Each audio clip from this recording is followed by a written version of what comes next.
वक्त हम वार्ड 53 में चुनावी अखाड़ा की टीम पहुंच चुकी है। नेटवर्क 10 बड़ी जिम्मेदारी के साथ दिल्ली की तमाम विधानसभाओं में हर वार्ड में जाकर ग्राउंड पर जमीन पर उतरकर लोगों से बात कर रहे हैं, रिपोर्टिंग कर रहे हैं। ऐसे में आज हम आए हैं पालम विधानसभा के अंतर्गत आने वाली पालम मेन मार्केट में और हमारी स्थानीय रिपोर्टर किरण शर्मा जी हमारे साथ मौजूद है।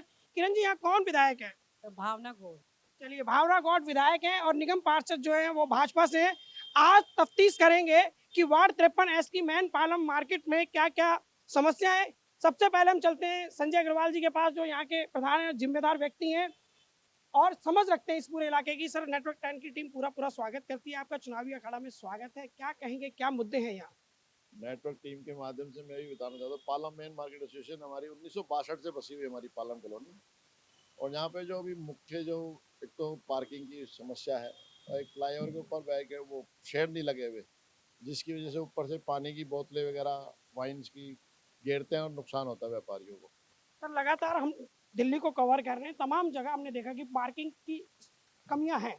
ऐसे में सरकारें हों या निगम हो, तो तमाम दावे कर रहे हैं कि मल्टी लेवल जो है पार्किंग बनाई जा रही है, मल्टी स्टोरी पार्किंग बनाई जा रही है, लेकिन यह लंबे समय से, जैसा आप बता रहे हैं 1962 से, तो इसके लिए क्या प्रयास किया गया है और क्या क्या समाधान आपको मिले? प्रयास तो हमने जी लेटर वगैरह करे हैं, नेताओं को लिखा है। और जो हमारा डीडीए के अंडर में आता है आजकल, जो हमारा फ्लाईओवर भी और हमारा रोड भी, और मार्केट में वैसे एमसीडी का लगता है, और हमने सबको सूचित किया है, लेकिन कोई प्रयास में हमारी सफलता भी अभी हासिल नहीं हुई है। अच्छा, मैं ये जानना चाहता हूँ कि निगम से बाजार सीधे सीधे जुड़े होते हैं, एमसीडी से जुड़े सीधे सीधे जुड़े, अब निगम का चुनाव है तो ऐसे में क्या मुद्दे हैं निगम के यहाँ पर? निगम के जी साफ सफाई की व्यवस्था एक तो मेन है, और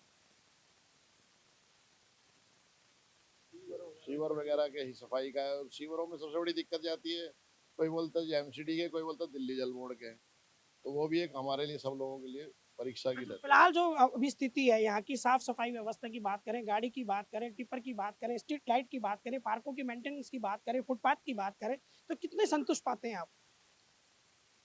पूरे तो संतुष्ट नहीं है जी, थोड़े संतुष्ट हैं, लेकिन काम अभी मांग रहा, डिमांड है। ये दिल मांगे मोर जी। ये सर, आपकी हंसी बड़ी शानदार लग रही है। तो बात हो रही थी गंभीर, अब कुछ हंसी की भी बात कर लेते हैं। मैं थोड़ा बता दूं यहाँ की भौगोलिक स्थितियाँ, कि ये पालम की जो मेन मार्केट है ये 1962 से बसी हुई है और फिलहाल ये पालम विधानसभा के अंतर्गत आती है। और यहाँ की विधायिका जो भावना गौड़ है वो आम आदमी पार्टी से है और यहाँ की निगम पार्षद इंद्र कौर कृष्णिया वो बीजेपी से हैं। पहले यहाँ कुलदीप सोलंकी बीजेपी से निगम पार्षद हुआ करते थे, लेकिन वर्तमान समय में इस वार्ड 53 में भाजपा की निगम पार्षद हैं। अब हम लौटते हैं अपने चुनावी अखाड़े की तरफ। सर, आपकी हंसी से ही बात शुरू करते हैं। ये जो हंसी है वोटरों की, ये निगम के चुनाव में कौन सी पार्टी को सबसे ज्यादा हंसाने वाली है? निगम को आने वाले तो समय बताएगा जी कि कौन सी फिलहाल तो आप हंस रहे हैं, आप बताओ। हम तो हंस रहे हैं कि थोड़ा मतलब देख रहे हैं, बाजार का नक्शा देख रहे हैं कि मैं तो संतुष्ट नहीं हूँ। जहाँ तक मेरा है कि समस्याएं बहुत हैं बाजार में। देखिए, आप संतुष्ट नहीं है, समस्याएं बहुत हैं। यही जानने के लिए आज नेटवर्क 10 की टीम यहाँ पहुंची है। आप सिलसिलेवार एक एक करके अपनी समस्याएं बताएं। आज सबसे बड़ी समस्या तो सफाई की है, और ये जो अति आक्रमण होया पड़ा है, सबसे बड़ी समस्या इसकी भी है बाजार के अंदर। और ये समस्या हमारे बाजार में नहीं, करीबन दिल्ली के हर बाजार में है। और हम तो यही चाहते हैं कि मतलब कि शीघ्र से शीघ्र हमारी समस्याएं हल होए और हम दुकानदार भाइयों को जो है राहत की सांस मिले। चलिए, मैं इस बात में एक बात अपनी तरफ से जोड़ना चाहूंगा कि सरोजनी नगर मार्केट को भी जब हमने कवर किया तो वहां भी अतिक्रमण एक बेहद बड़ी समस्या थी। मैं आपको बता दूं कि 90% दिल्ली, अगर हम लुटियन जोन्स को छोड़ दें और पॉश इलाकों को छोड़ दें, तो 90% दिल्ली, आंकड़ों पर ध्यान दीजिएगा, 90% दिल्ली अतिक्रमण की मार झेल रही है और जिसका नुकसान स्थानीय उस दुकानदार को उठाना पड़ता है जो लाखों रुपए की दुकान और महंगे टैक्स पे करता है, लेकिन अतिक्रमण की वजह से उसको खासी किल्लतों का सामना करना पड़ता है। ये समस्या बहुत बड़ी समस्या है निगम की, अगर हम बात करें। सर, आपका नाम क्या है? पुरुषोत्तम शर्मा। पुरुषोत्तम जी, यहाँ मौजूद हैं आप और कार्यक्रम समझ भी गए, अब अपनी बात रखिए। मैं परसों सेंट्रल पार्क में आज़ादी महोत्सव में शामिल हुआ था। वहाँ पर जो मेरे को इन मंत्रियों की और इस सरकार की जो छवि देखने को मिली वो सराहनीय थी। उस नज़रअंदाज से हम अगर देखते हैं तो यहाँ का जो हमारा विकास है वो 30% भी नज़र नहीं आ रहा। अच्छा, कौन सी सरकार की तारीफ कर रहे हैं आप? नहीं, हम तो माननीय मोदी जी की तारीफ करेंगे कि मोदी जी के बारे में तो एक मेरे को कहावत भी याद आती है कि समुद्र धरती सब कागज करूं, समुद्र करूं स्याही का, और फिर भी गुणगान लिखने लगूं मोदी भाई का, तो वो भी कागज छोटे पड़ जाएंगे। इसलिए आज के लौह पुरुष जो मोदी जी हैं, उनकी देख रेख में जो सरकार चल रही है, बाहर चल रहा है, उसकी ही कड़ी को जोड़ते हुए मैं ये कहता हूँ कि नीचे से ऊपर तक का हमारा तंत्र और मंत्र सारे एक होंगे। बीजेपी की सरकार होगी, निगम में जो है नए चेहरे होंगे, नए सांसद होंगे, नए निगम पार्षद होंगे, तो उनमें उत्साह होगा। और पुराने तो हम देख ही चुके। अब हमारी हार्दिक इच्छा ये है कि हमें कोई नया चेहरा दिखाई दे, ताकि वो हमारी समस्याओं को समझता हुआ और इस जो है पालम कॉलोनी को आगे बढ़ाए, हमारे वार्ड की उन्नति की ओर अग्रसर हो। इसी बात को मैं विशेष रूप से आपसे कहना चाहूँगा कि आज हमें जो ज़रूरत है वो एक भावी उम्मीदवार की है, जो चौमुखी विकास की ओर ध्यान देने वाला हो, समय देने वाला हो, सामाजिक कार्यकर्ता हो, जमीन से जुड़ा हुआ नेता हो। यही मेरी हार्दिक इच्छा है। चलिए, ये एक बहुत महत्वपूर्ण बात सामने आई कि अगर मैं बात करूं पिछले चुनावों की, तो ये इतिहास में पहली बार हुआ कि किसी पार्टी ने घोषणा की कि सिटिंग पार्षद को हम टिकट नहीं देंगे। जी हाँ, मैं बीजेपी की बात कर रहा हूँ। बीजेपी ने साफ तौर पर कहा था कि जितने भी सिटिंग काउंसलर हैं हम उनको टिकट नहीं देंगे, और सारे 272 के 272 चेहरे नए उतार दिए थे। लेकिन कहते हैं ये दिल मांगे मोर, एक बार फिर ये आपने बात उठाई कि जो सिटिंग है उसकी जगह में भावी चाहिए, ये आपने बात कही। अच्छा सर, कौन कौन सी ऐसी बातें हैं जिनसे लगता है आपको कि नए लोगों को मौका देना चाहिए?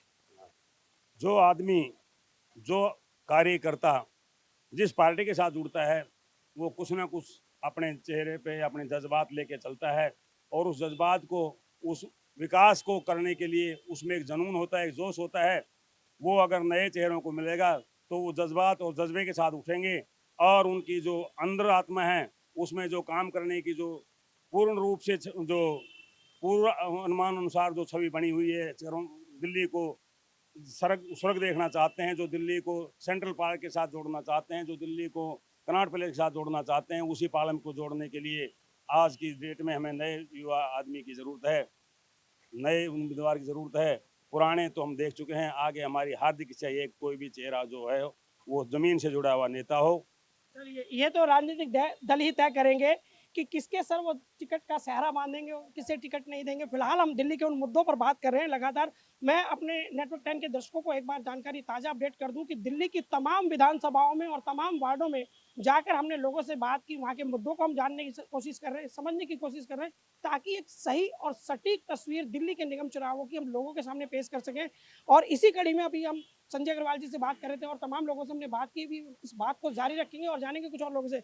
सर, आप काफ़ी अनुभवी दिखाई दे रहे हैं, क्या कहेंगे कि निगम के मुद्दे कौन से हैं और किन मुद्दों को ध्यान में रखकर आप वोट डालेंगे? भाऊ जी, सबसे बड़ा हमारे इस मार्केट में एक ही लड़का आपके खड़ा होया है।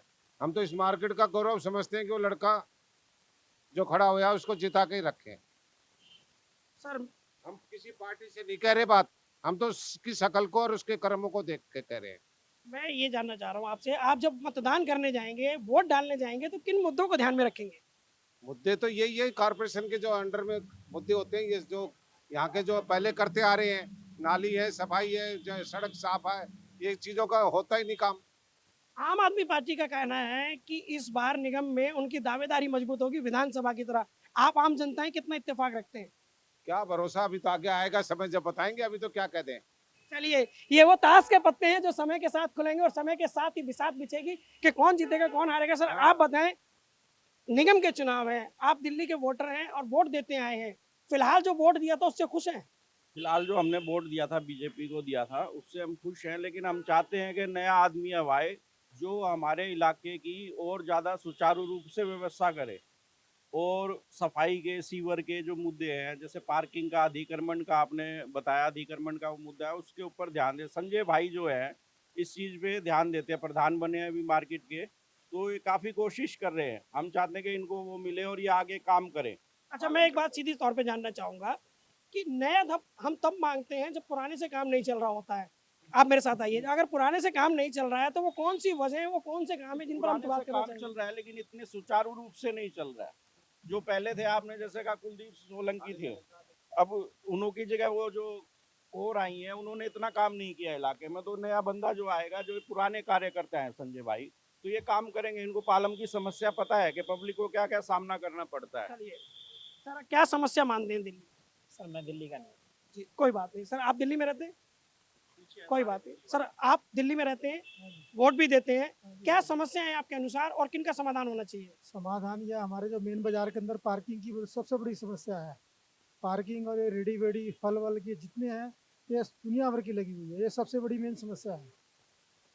चलिए, वही बात निकल कर सामने आ रही है बार बार की अतिक्रमण और जो जिस तरह से पार्किंग का ना होना अपने आप में समस्या है। मैं आपको बता दूं कि किसी भी देश की जो आर्थिक स्थिति की रीढ़ होते हैं वो व्यापारी होते हैं। व्यापारी कमाएगा तो टैक्स भरेगा, टैक्स जाएगा तो सरकार को कमाई होगी, सरकार को कमाई होगी तो देश चलेगा, और देश चलेगा तो परिवार चलेगा, परिवार चलेगा तो समाज चलेगा, अगर समाज चलेगा तो हर व्यक्ति उन्नति करेगा, शिक्षित करेगा। यदि कारोबारी नहीं कमा पाएगा तो वो देश कभी तरक्की नहीं करेगा। चाइना हमारे पास एक सशक्त उदाहरण है कि वहाँ का जो कारोबार है वो इतना मजबूत है कि उसकी ग्लोबल वैश्विक अगर हम बात करें तो उन्होंने वैश्विक पकड़ बना रखी है। वो पूरे दुनिया में अपने बाजारों को अपने माल की सप्लाई कर रहा है। लेकिन अगर भारत की हम बात करें तो भारत में कुछ बाजार ऐसे हैं जो अपना माल स्थानीय लोगों को बेचने में भी दिक्कतों का सामना करना पड़ता है। ये तय करना होगा सरकारों को कि इस अंतर को कैसे खत्म किया जाए। अगर हम विश्व गुरु बनने की बात करते हैं तो विश्व गुरु बनने के लिए हम उन तमाम अंतरों को खत्म करते हुए इन समस्याओं पर ध्यान दें। तमाम जो मुद्दे हैं ये जारी रहेंगे और जारी रहते हैं, लेकिन सरकार को वैश्विक स्तर पर फैसले लेने की जरूरत होती है। संजय जी, बार जी, ये क्षेत्र एमसीडी का ये क्षेत्र बाजार का क्षेत्र है, व्यापारिक क्षेत्र है। इसमें हमारे बाजार के व्यापारी भाइयों को यही इलेक्शन के अंदर टिकट मिलनी चाहिए। अदर बाहर के लोगों से पूरा संपर्क नहीं हो पाता है और पूरा काम नहीं हो पाता है। सबसे बड़ी सफाई की समस्या है बाजार के अंदर, बाथरूम की समस्या है, पार्किंग की समस्या है, लाइट की समस्या है। ये समस्या बराबर चलती रहती है, कभी ठीक नहीं हो पाती। हम संगठन से ये चाहते हैं, विनती की भाई हमारे आदमी को टिकट मिल जाए, बाजार के व्यापारी को टिकट मिले। ये सारा अच्छा क्षेत्र अच्छा अच्छा बाजार अच्छा, का जी है। जी जी, आपने बहुत बड़ी दावेदारी ठोक दी कि बाजार से ही कोई उम्मीदवार निकल कर आए। बाजार से ही क्यों सरकार, आदमी तो और भी जगह है। नहीं वो तो नहीं ना, बाजार ये व्यापारिक क्षेत्र है सारा ही। सारा जो आसपास की रेजिडेंस एरिया, ये भी सारा बाजार का व्यापारिक क्षेत्र है सारा। तो व्यापारी की बात जल्दी समझ पाता है, जी बिल्कुल बिल्कुल, समस्या जल्दी समझ पाता है ना। एक दूसरे से संपर्क जल्दी रहता है व्यापारी का। व्यापारी फ्री होता है, टाइम दे पाता, अपना छोटे मोटे पैसे अपने आप खर्च कर पाता है। जी बिल्कुल सही बात है। मैं आपको बता दूं कि यहाँ की भौगोलिक स्थिति के बारे में बता दूं कि पालम बहुत पुरानी जगहों में से एक है, जिसे हम कहें कि आज़ादी के समय से ये विद्यमान है। तो यहाँ पर बाजार और हट बहुत है, यहाँ पर बाजार हैं और तमाम मार्केट हैं, बड़ी मशहूर दुकानें यहाँ पर मिलती हैं, मशहूर बाजार यहाँ पर मिलते हैं। तो यहाँ का ज़्यादातर इलाका जो है वो कमर्शियल है। कमर्शियल होने की वजह से इन लोगों की मांग है कि कमर्शियल बाजार में से कोई व्यक्ति अगर चुनकर आएगा तो वो ज़्यादातर आबादी वाली जो हिस्सा है उसकी बात समझेगा, उसको अच्छे से रख सकेगा, उस पर काम कर सकेगा और उन बुनियादी जरूरत के ढांचे को मजबूत कर सकेगा जिसकी आज ये लोग मांग कर रहे हैं। संजय जी, मैं आपके पास लौटना चाहूँगा आखिरी आखिरी उसमें क्षणों में। संजय जी, बात तमाम मुद्दों की हो गई है, अब मैं बात करना चाहूँगा दिल्ली सरकार को लेकर आप कितना संतुष्ट हैं? दिल्ली सरकार ने तो ये सारा जीवन नरक के कर दिया, सबको मुफ्त की खाने की सिखा दी। ये बहुत बड़ा उन्होंने गलत डिसीजन लिया है। भगवान उनको सद्बुद्धि दे, मैं तो यही कहना चाहता हूँ। सर, आप कह रहे हैं कि मुफ्त में खाना सिखा दिया, इसी के दम पे पंजाब जीत गए। हाँ सर, ये भी हमारा दुर्भाग्य है जी, पंजाब वो जीत गए। बाकी आने वाले टाइम में पंजाब वाले पछताएंगे। तो योगी जी ने भी कहा कि अभी बिजली के दाम कम किए जाएंगे। हैं जी, योगी जी ने भी कहा चुनाव से पहले कि बिजली के दाम उत्तर प्रदेश में कम किए जाएंगे। वो तो ऐसा ना जी, प्रपोजल तो थोड़ा बहुत रखना पड़ता है। वो तो इलेक्शन के टाइम आते हैं तो ऐसी बात नहीं है, लेकिन वो फिर ही नहीं किया और कम किया जाएगा। आप कह रहे हैं कि मुफ्त की राजनीति, वो 68 सीट जीते, वो 62 सीट जीत रहे हैं, वो पंजाब जीत गए हैं। तो आप इसको थोड़ा जस्टिफाई करें कि आखिर वो कौन सी ऐसी नीतियां हैं जिनका आप विरोध करते हैं? सर, जीतने को तो हम भी 4 राज्य जीते हैं जी, और वो एक राज्य जीते हैं, लेकिन उससे कोई उनका वो नहीं है, सरोकार बन जाता है कि हमेशा के लिए वो रहेंगे। लेकिन अभी उनकी दिल्ली नगर निगम में तो कोई उनकी वो ख्याति नहीं, निगम में नहीं लहराएगा आम आदमी का जादू। कहीं भी नजर नहीं आएगा जी। आने वाले टाइम में बड़ी अच्छी खबरें मिलेंगी आपको और बीजेपी ही नजर आएगी। आम आदमी तो कह रही है कि हमारी टक्कर में कोई नहीं साहब। उनकी टक्कर में खड़े ना बीजेपी वाले।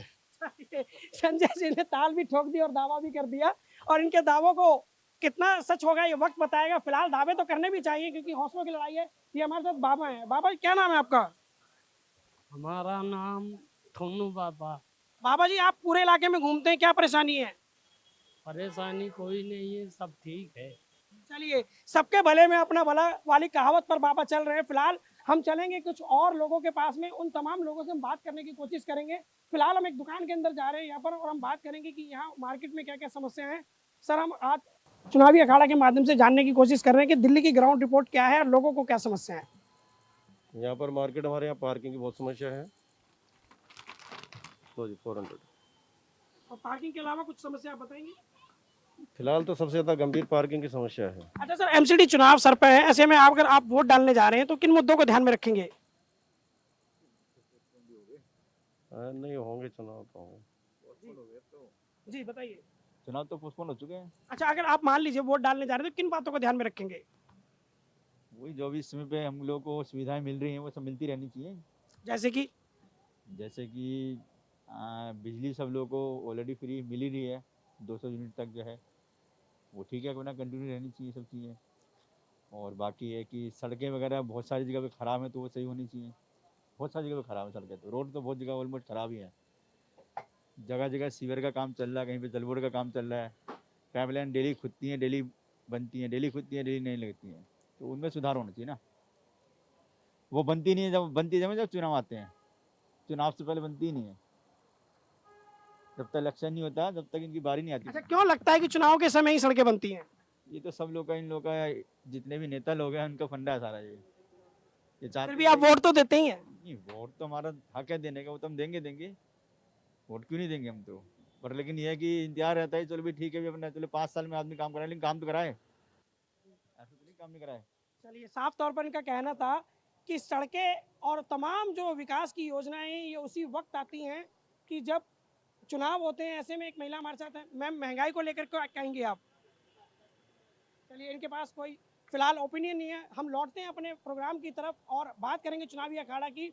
चुनावी अखाड़ा के तहत हम लोगों के पास जा रहे हैं। आज हम पहुंचे थे ward 53S Palam main market में, जहां 2 तरह की मुख्य समस्याएं निकल कर आई। एक तो अतिक्रमण और दूसरा यहाँ की पार्किंग, जिसके लिए यहाँ के दुकानदार चाहते हैं कि अविलंब इसका समाधान निकले, जिससे दुकानदार जो है अपना राहत से। पहले मैं आपको बता दूं कि कोरोना के चलते पहले ही दुकानदार आर्थिक मार झेल रहे हैं। कोरोना में जिसका व्यापार 10 गुना था वो घटकर 2 गुना रह गया है, यानी जिसका 5 गुना था उसका 1 गुना व्यापार रह गया। कोरोना के चलते धीरे धीरे अर्थव्यवस्था पटरी पर लौट रही है, तो दुकानदारों की बात को सरकार को सुनना होगा। भारत की अगर अर्थव्यवस्था को तेजी से पटरी पर लाना है तो सर्वप्रथम जो व्यापारी हैं, व्यापारी जगत को, उत्पादन जगत को, इनको प्रायोरिटी देनी पड़ेगी। इसी के साथ चुनावी अखाड़ा में फिलहाल इतना ही। चलेंगे अगले वार्ड में। जय हिंद।